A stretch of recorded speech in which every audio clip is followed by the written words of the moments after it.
Longer-term solutions. While aid and fixing currency mismatches are quick fixes, the bigger solutions have to come from reducing the economy's dependence on oil.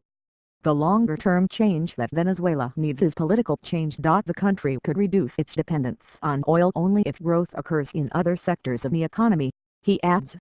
That is not going to happen until you have a new government. There has got to be a political house cleaning so you can reset the political and economic clock. Tourism used to be a big driver of the Venezuelan economy, but adds that it would take a long time until people feel safe again in the country with the second or third highest murder rate in the world. That hopes of tourism reducing the dependence on oil are misplaced. In the short run, that is wishful thinking, he says. We know in the long run Venezuela should do that. But nobody is going to travel to Venezuela in the present situation. Another useless factor in the current crisis is the decline in support from China. That China is a major supporter of Venezuela and has lent about $60 billion over the past decade. But China has argued that Venezuela is a lot of borrowers and that their loans have not been paid back, and they have begun to withdraw their support.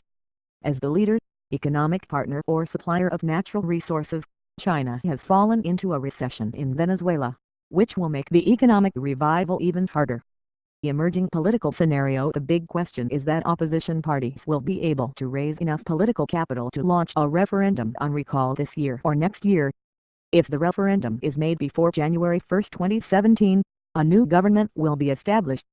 However, if the referendum is to be held next year, Maduro may go, but the party can remain in power during the natural election period and remain in office until 2019. In any case, he says he is trying to provide enough political momentum for the early postponement of the elections over the next 3 months. It sets out the odds of under 30% or 40% of the elections held this year and thinks it will happen next year. This is Chavez for 2 major political cycles, and now the government that has succeeded in maintaining Maduro's rule. He decided until his death in March 2013 of 1999 and replaced Maduro.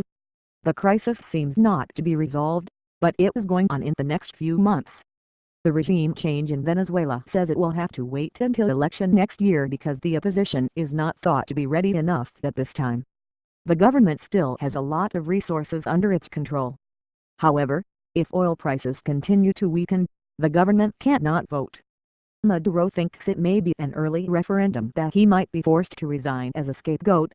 Despite the Venezuelan opposition is in a difficult position and it has gained political momentum, it will be difficult to find solutions to the current crisis. The negotiation solution, which could take the form of a Maduro resignation or referendum in 2017 and bring closer negotiations between the government and the opposition, could be more willing. The left wing of Chavez's Chavismo movement seems to be a fragmented force but united. That Chavez is much more united than he is in Maduro, because of the personality of the former commander.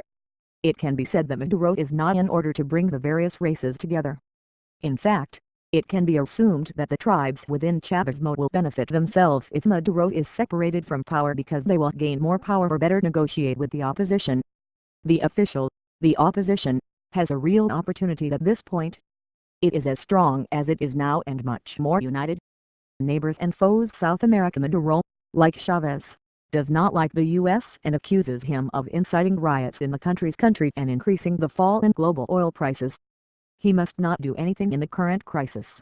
What he did yesterday is playing at home in the interventions narrative even if the crisis has deepened in the last few years. The United States may take other measures such as pressure on the Venezuelan government authorities, such as bribery and human rights violations, as well as pressure on the case. The official can also help by increasing the quota that Venezuelans are seeking asylum or residence in the U.S., which they have not done before. Venezuela shares its borders with Colombia and Brazil, 2 countries whose relations are undecided. For a long time, he said that his border with Colombia, Venezuela's largest trading partner, with Venezuela had been closed for nearly a year on concerns about smuggling. The current government of Brazil also brings diplomatic pressure over Venezuela under Michel Temer. Venezuela, Ecuador and Bolivia have recalled their ambassadors from Brazil after the recent news of the former president of Brazil, Dilma Rousseff. In turn, Brazil has withdrawn the ambassadors of these countries. Velasco, similar diplomatic pressures come from Argentina. Venezuela is a very expensive business that is tasked with rebuilding public institutions, alleviating food shortages, rebuilding the oil industry, and reforming the police system. Whoever will come next will be held accountable for the problems that the current government is responsible